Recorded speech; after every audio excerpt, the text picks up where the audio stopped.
Indian army ਦੀ spear corpus ਨੇ ਜਿਨ੍ਹਾਂ ਨੇ ਫੋਟੋ ਸ਼ੇਅਰ ਕੀਤੀਆਂ ਨੇ ਜਿਹੜੀਆਂ ਆਈਟਮਸ ਫੜੀਆਂ ਗਈਆਂ ਉਹਨਾਂ ਦੇ ਵਿੱਚ seized on X and social media users were quick to note that one of the devices had a Starlink logo on it. Starlink is being used by terrorists. Hope Elon Musk looks into it and help control misuse of this technology. Satellite beams turned off over India. Elon Musk rejects claim Starlink being used in Manipur. India charges lot of tariff. Donald Trump threatens to impose reciprocal tax. The word reciprocal is important because if somebody charges us, India, we don't have to talk about our own. If India charges us 100%, do we charge them nothing for the same?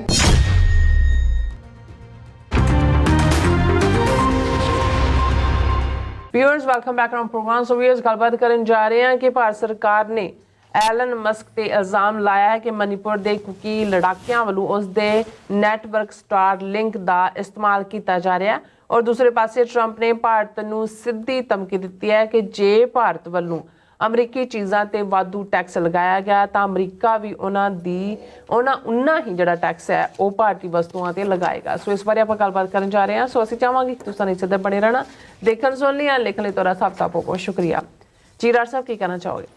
ਦੇਖੋ, ਪਹਿਲਾਂ ਤਾਂ ਭਾਰਤ ਦੀਆਂ ਏਜੰਸੀਆਂ ਨੇ ਜਿਨ੍ਹਾਂ ਨੂੰ ਇਹ ਨਜ਼ਰ ਆ ਰਿਹਾ ਸੀ ਕਿ ਜੀ ਟਰੰਪ ਦੇ ਆਉਣ ਤੋਂ ਬਾਅਦ ਅਸੀਂ ਡੀਪ ਸਟੇਟ ਦਾ ਰੌਲਾ ਪਾ ਕੇ ਜੋ ਕੁਛ ਇਸ ਐਡਮਿਨਿਸਟ੍ਰੇਸ਼ਨ ਦੇ ਵੇਲੇ ਟਰਾਂਸਨੈਸ਼ਨਲ ਰਿਪਰੈਸ਼ਨ ਔਰ ਅਡਾਨੀ ਦੇ ਖਿਲਾਫ ਜੋ ਇੱਥੇ ਦੇ ਡਿਸਟ੍ਰਿਕਟ ਕੋਰਟਸ $260 ਮਿਲੀਅਨ ਬ੍ਰਾਈਬ ਦੇਣ ਦੇ ਚਾਰਜਿਸ ਨੇ ਉਹਨਾਂ ਤੋਂ ਛੁਟਕਾਰਾ ਪਾ ਲਾਂਗੇ।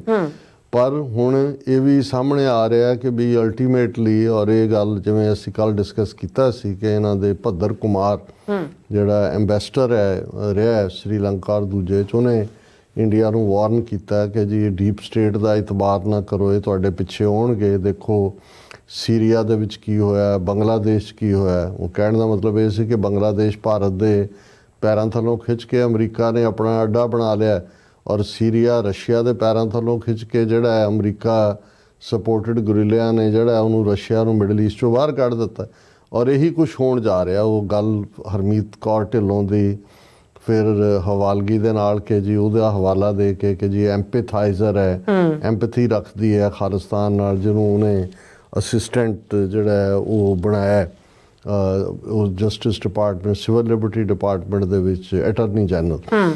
ਹੁਣ ਅੱਜ ਦੋ ਸਟੇਟਮੈਂਟਸ ਜਿਹੜੀਆਂ ਬੀਤੇ 24 ਘੰਟੇ 'ਚ ਅੱਡ ਹੁਣ ਇਹਦੇ 'ਚ ਕੋਈ ਸ਼ੱਕ ਨਹੀਂ ਹੈ ਕਿ ਜਿਵੇਂ ਕੱਲ੍ਹ ਵੀ ਅਸੀਂ ਆਰਟੀਕਲ 'ਚ ਡਿਸਕਸ ਕੀਤਾ ਸੀ ਕਿ ਜਾਰਜ ਸੋਰਸ ਵੱਡਾ ਫਾਈਨੈਂਸ਼ੀਅਰ ਵੀ ਸੀ, $1 ਬਿਲੀਅਨ ਦੇ ਕਰੀਬ ਉਸਨੇ ਸਪੈਂਡ ਕੀਤਾ ਸਾਰੇ ਤੇ ਡੈਮੋਕ੍ਰੇਸੀ ਦਾ ਹਮਾਇਤੀ ਥੋੜ੍ਹਾ ਲੈਫਟਿਸਟ ਬਾਈਡਨ। ਔਰ ਜੋ ਉਹਦੀ ਆਪੋਜ਼ਿਟ ਕਾਪੀ ਹੈ ਐਲਨ ਮਸਕ ਹੈ। ਐਲਨ ਮਸਕ ਨੇ ਬੜੀ ਜ਼ਬਰਦਸਤ ਕੰਟਰੀਬਿਊਸ਼ਨ ਕੀਤੀ ਹੈ ਟਰੰਪ ਦੀ ਸਾਰੀ ਕੈਂਪੇਨ ਦੇ ਵਿੱਚ।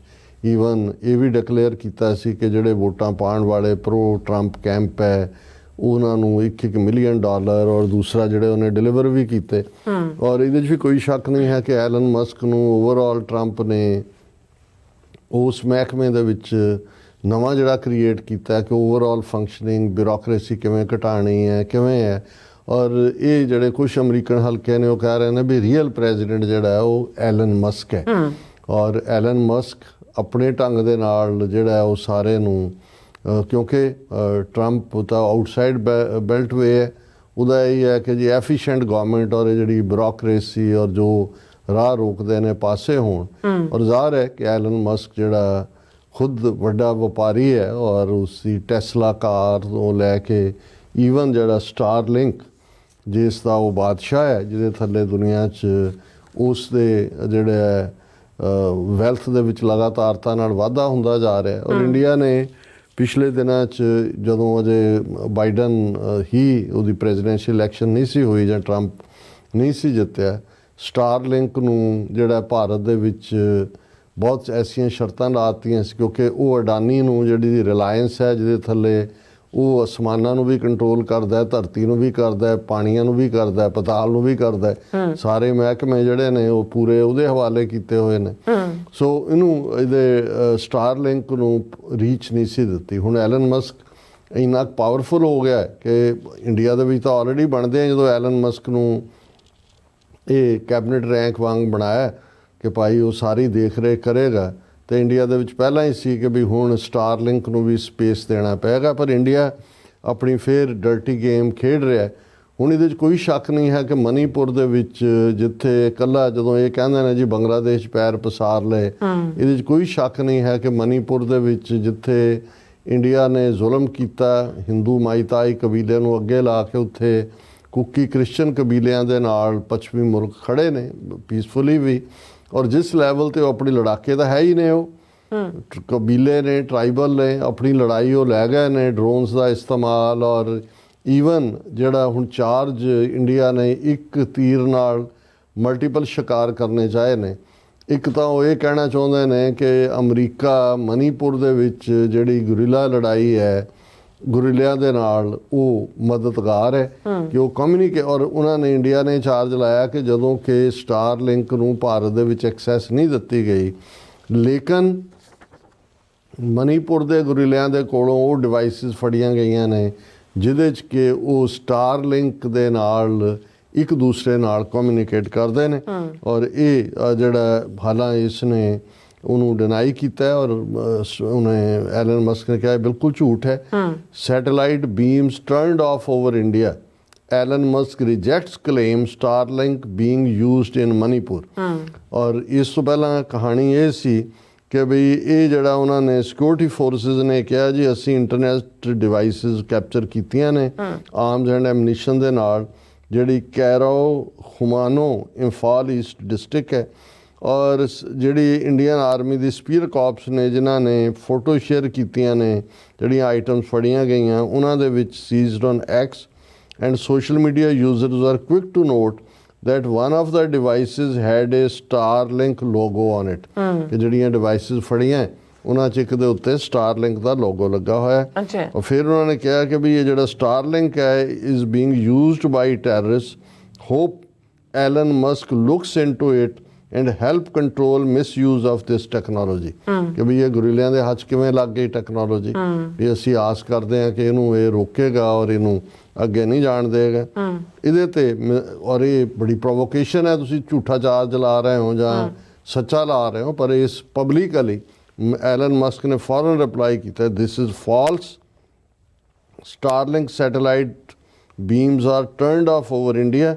ਔਰ ਉਹਨੇ ਕਿਹਾ ਜੀ ਉੱਥੇ ਤਾਂ ਅਸੀਂ ਇਹਨੂੰ ਬੰਦ ਕੀਤਾ। ਪਰ ਇਹ ਹੁਣ ਪਹਿਲਾ ਇਰੀਟੈਂਟ ਜਿਹੜਾ ਹੈ ਮਿਸਟਰ ਮਸਕ ਦੇ ਜਿਹੜੇ ਸਟਾਰਲਿੰਕ ਨੂੰ ਜਿਹੜਾ ਇੰਟਰਨੈਟ ਸਰਵਿਸਿਜ਼ ਪ੍ਰੋਵਾਈਡ ਕਰਦਾ ਉਹਨਾਂ ਦੇ ਕੋਲ ਇੰਡੀਆ 'ਚ ਆਪਰੇਟ ਕਰਨ ਦਾ ਲਾਇਸੈਂਸ ਨਹੀਂ ਹੈ, ਕਿਉਂਕਿ ਇੰਨੀਆਂ ਕੁ ਉਹਨਾਂ ਨੇ ਕੰਡੀਸ਼ਨਸ ਲਾਈਆਂ ਤਾਂ ਕਿ ਅਡਾਨੀ ਦਾ ਰਿਲਾਇੰਸ ਬਿਜ਼ਨਸ ਵਾਈਜ਼ ਸਫਰ ਨਾ ਕਰੇ।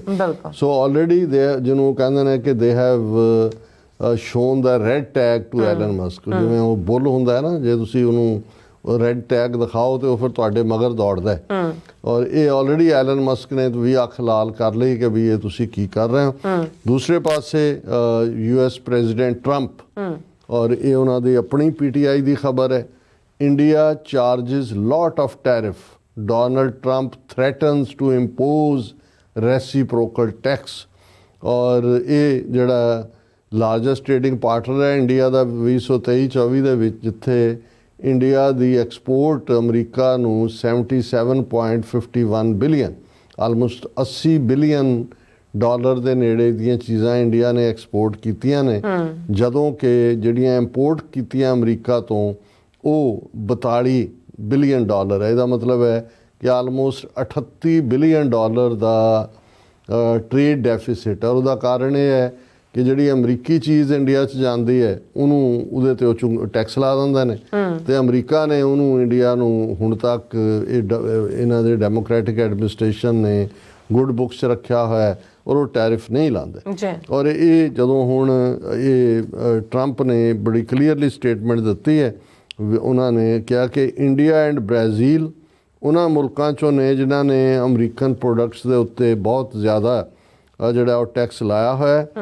ਇਹ ਹੁਣ ਕਹਿੰਦਾ ਅਸੀਂ ਟਿਟ ਫॉर ਟੈਟ ਹੋਏਗਾ, ਰੈਸੀਪ੍ਰੋਕਲ। ਅੱਛਾ। ਜੋ ਤੁਸੀਂ ਕਰੋਗੇ, ਜੋ ਬੀਜੋਗੇ ਉਹੀ ਖੱਟੋਗੇ। If they tax us we tax them the same amount, they tax us, we tax them, and they tax us almost in all cases they are taxing us and we have been taxing। ਹੁਣ ਉਹ ਕਹਿੰਦਾ ਵੀ ਉਹ ਮੁੱਕ ਗਏ, ਜਿਹੜੇ ਪਹਿਲੀਆਂ ਯਾਰੀਆਂ ਸੀ ਉਹ ਗਈਆਂ, ਹੁਣ ਤੁਹਾਡੇ ਨਾਲ ਅਸੀਂ ਬਰਾਬਰ ਦਾ, ਜੇ ਤੁਸੀਂ ਸਾਡੇ ਤੇ ਟੈਰਿਫ ਲਾਓਗੇ ਤੇ ਅਸੀਂ ਵੀ ਲਾਵਾਂਗੇ। ਔਰ ਇਹ ਉਹਨੇ ਖਾਸ ਤੌਰ ਤੇ ਜਦੋਂ ਉਹਨਾਂ ਨੂੰ ਚਾਈਨਾ ਬਾਰੇ ਪੁੱਛਿਆ ਗਿਆ ਤੇ mister Trump said India and Brazil were among countries that impose high tariffs on certain US products. The word reciprocal is important because if somebody charges us, India, we don't have to talk about our own. If India charges us 100%, do we charge them nothing for the same? We 100% ਲਾ ਦੇਣਾ ਅਸੀਂ ਨਹੀਂ ਕਰਾਂਗੇ। You know, they send in a bicycle and we send them a bicycle. ਜੇ ਉਹ cycle ਭੇਜਣਗੇ ਅਸੀਂ ਵੀ cycle ਭੇਜ। They charge us 100 and 200, India charges a lot। ਔਰ ਅਸੀਂ ਹੁਣ ਤੱਕ ਇਹਨਾਂ ਨੂੰ ਜਿਹੜਾ ਉਹ ਨਹੀਂ ਲਿਆ, ਪਰ ਹੁਣ ਅਸੀਂ ਜਿਹੜਾ ਇਹਨਾਂ ਨੂੰ ਰੈਸੀਪ੍ਰੋਸਿਟੀ ਹੋਏਗੀ। ਔਰ ਇਹ ਇਕੱਲਾ ਇਹੀ ਨਹੀਂ ਹੈ ਕਿ ਵੀ ਇੱਕ ਪਾਸੇ ਉਹਨਾਂ ਨੇ ਸਟਾਰਲਿੰਕ ਹੁਣ ਐਲਨ ਮਸਕ ਤੇ ਚਾਰਜ ਲਾਣਾ ਟਰੰਪ ਤੇ ਹੀ ਹੈ, ਤੇ ਦੂਸਰੇ ਪਾਸੇ ਨਾਲ ਦੀ ਨਾਲ ਖਬਰ ਲਾ ਦਿੱਤੀ ਕਿ ਫੋਰੇਨਰਸ ਐਂਟਰੀ ਰੈਸਟ੍ਰਿਕਟਡ ਇਨ ਮਨੀਪੁਰ, ਮਿਜ਼ੋਰਮ, ਨਾਗਾਲੈਂਡ। ਇੰਡੀਆ ਨੇ ਜਿਹੜੇ ਬਾਹਰਲੇ ਨੇ ਉਹਨਾਂ ਦੇ ਮਨੀਪੁਰ 'ਚ, ਮਿਜ਼ੋਰਮ 'ਚ ਤੇ ਨਾਗਾਲੈਂਡ 'ਚ। ਮਨੀਪੁਰ 'ਚ ਤਾਂ ਫਾਈਟ ਚੱਲ ਰਹੀ ਹੈ, ਉੱਥੇ ਵੀ ਪਾਬੰਦੀ ਲਾ ਦਿੱਤੀ। ਫੋਰਨ ਮਿਜ਼ੋਰਮ 'ਚ ਨਹੀਂ ਜਾ ਸਕਦੇ, ਨਾਗਾਲੈਂਡ 'ਚ ਨਹੀਂ ਜਾ ਸਕਦੇ।